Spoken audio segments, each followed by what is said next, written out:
vérité, entre guillemets, et ça dans vos copes. Il y a un moyen même ça va dans vérité pour les athées. Pour que se révolutionner, bakokima, bon offrande de côté ndengeni. Dimi côté ndengeni. Action de grâce de côté ndengeni. Au moni, bandeko nanga kia kaka kokia. Et le global, ba mataba kita tonge botana kaka. Ne tu na lumière la télé kokiele, pour nous se funga ba pensa. Donc au fond de qui met ce que nous avons l'habitude, c'est notre devoir, c'est notre charge en fait.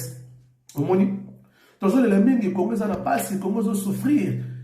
Ni dans votre salité, oh langage je ne trop, même balanga nzamba royem bango, ni to salité. Ce qu'on doit réfléchir, réfléchissons. Tant que paya ba memeli so banzamba ba paya. Oyebi mécanisme ni ba memela biso, to be posa biso, ça dit croire seulement, tu verras la gloire de Dieu. Bah pour te réfléchir, pour oyebi na ko réfléchir, tant que to kanisa mingi, ne a la capacité à créer. Bon raisonnement. Ne epusaka moto amona musika. Voilà ba ndeko nanga. Et ba bino kana ndima kaka yo kwa kaka. Ndima kaka. Donc on a temps de réfléchir té. On se pose temps de réfléchir, on se pose tant de questions. Mais pourquoi et comment? Vous voyez? Et le combat ndimi sur la makasi, on a temps d'analyser en côté. Même ataye moko coller sur le bac comme la Bible, même la nature ne vous enseigne pas. Ni dans votre société dans mboka na Congo. Pourquoi Congo zo funga maté? Pourquoi Afrique zo funga maté? Photo zonge la divinité oyabiso. Il faut zonge la spiritualité oyabiso. Donc, porte de sortir, porte, il y a ouverture, porte, il y a épanouissement, et ça, la spiritualité. Aussi longtemps que nous avons la spiritualité, rien ne marchera, rien ne changera dans le Congo. Wana biso ba fumo wala ngengale to fanda kimia te to lo bakalala. Oui, c'est vrai, to finga ma déjà. To finga ma to tsoloma. Les moments où tu as vu l'angaï, voilà, on a fait voilà, après on a fait des noirs, mais il n'y a pas de noir le col l'angaï. Ceux qui n'ont voilà, la bonne montée de noirs, c'est que nous avons la bonne voie. Sur le yosa noir, comment que se fait l'église à la race blanche, comment que se retrouve l'église à la race jaune, comment que se retrouve l'église à la race rouge. Sur le yona naza kubunga. Non, bah nous on sérieux. Des hommes jamais comme de semaine à Mokil Oyo, même les signes parlent, même la nature ne vous enseigne pas. Vous mettez que Mokil Ningani. Et comme il y a oyo mutu na mutabe la nzambo ya ye. Aussi le toko be la nzambo ba paya ndeko na le but que za na ngote. Le but que ça était, tu es na mbaka ba paya to mona mundela osa ba projet ba 2030, ba projet ba 2040. Que nous ka bisa ba konza mboko to za awa biso to na France awa. Que nous ka bisa mo konza mboka na biso botika ba projet ba 2030. Pas matin Jésus revient bientôt. Que bisa bango. Soyez moi au mona soko na. Qui a kaka kukia. Kukiele. Tant se fumami, tant se tanemi se fumami. Alors, donc, qu'est-ce qu'on a page 57? Quand on a sur le site divinité et Fanny. Il y a un mot de fungoli. Page 57. Merci, je vais les aller au Kala, la tour de la page 57. On a le tableau de répartition des races et divinités. T'attends la personne qui pour motoler. T'attends la personne qui qui m'a dit tout le monde a vu qu'il y a sué comme ça. À ça, comme on a des autres. Attaque à chaque chose à sa place et chaque place à sa chose. Pour éviter des confusions inutiles. Bande konanga batu Congo, babena Congo. Tangu il faut tola mukana poli. Tomili a première colonne babini race noire, peau noire, continent africain, c'est-à-dire Afrique.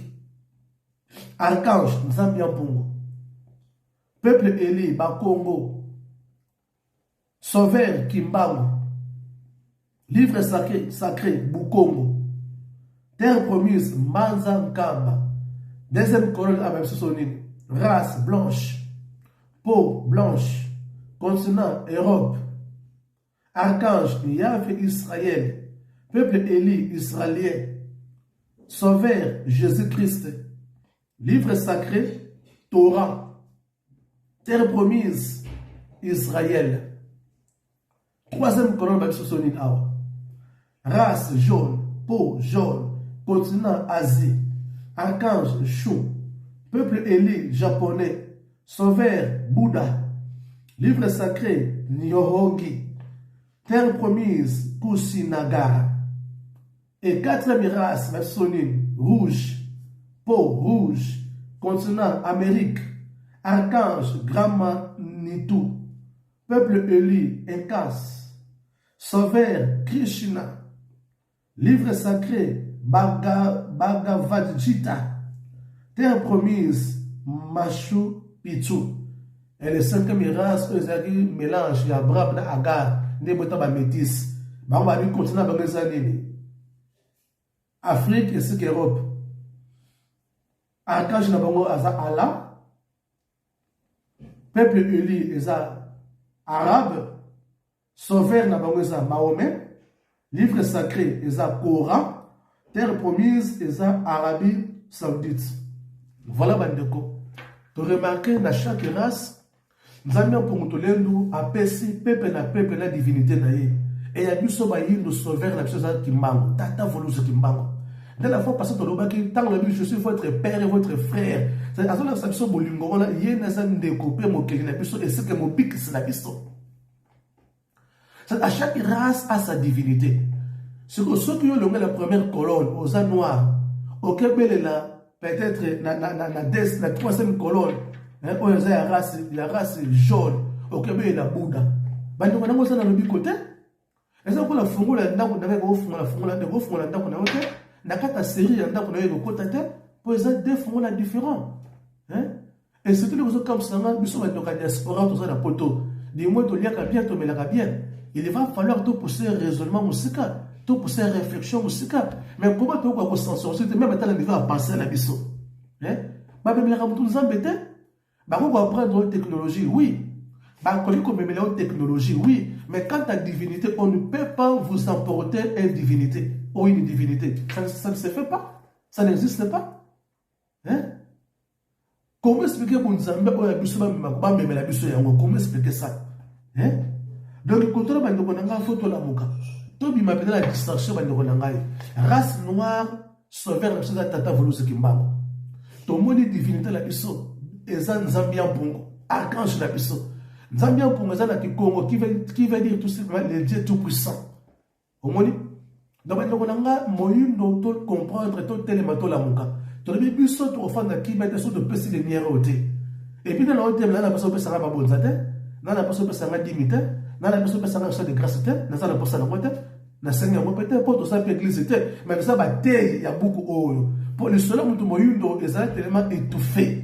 Les solos, il y a plus de bateau Congo, bah tout fa yango, bah boya to ba vérité. Au moins, ndeko langa, ça na le prisonnier physique, so aussi un bon avocat au sambe là au gobi manayo. Mais so un prisonnier spirituel, au coup fa beka bongo, au coup fa même esclave. Parce que dans mon limo là, on a tellement bloqué. Moyen on comprend makambo ezate pour esprit de ça la l'homme. En réalité, à l'homme c'est l'esprit. Ça n'a pas ça état d'esprit de ce fungwama. À chaque race a sa divinité. N'est-ce pas la Bouddha? C'est ça ignorance. On dit, Bouddha, en tout cas, peut-être, tu condamnes mon tout, et ça peut-être ignorance pour te côté qui est au bongo. Mais le voilà qu'il est pour te corriger les erreurs du passé. Alors réveillons-nous, prenons-nous en charge. Tout le monde avec l'ignorance, ça n'a pas de ça. Vous avez un bus de commission qui force la bus de minimiser un mot. Et tu préfères ce que tu as ce que tu as fait, Banda Baya, ni ne changer. Banda to bele Banda Baya, 4 siècles mobima. L'église pour dire que tu es dans le Congo. Tout le monde en Afrique, tu es au Congo, mais pourquoi la guerre est là? Et tant que pas la salle de promesse, nous sommes pas dans l'asile. Abi, tout le monde tout fan de Saïd à Bangenge. Donc voilà, il est grand temps que la vérité pour Congo et Bika. Alors, on a reçu ça, tout le monde passe mal à Souka. Nous avons la page 234, page 234. Tu retangs à partir, il y a 18e alinéa. Nous avons la 12e alinéa pour la meilleure compréhension. Il y aura le lobby. Ne soyons pas emportés par les sommeils.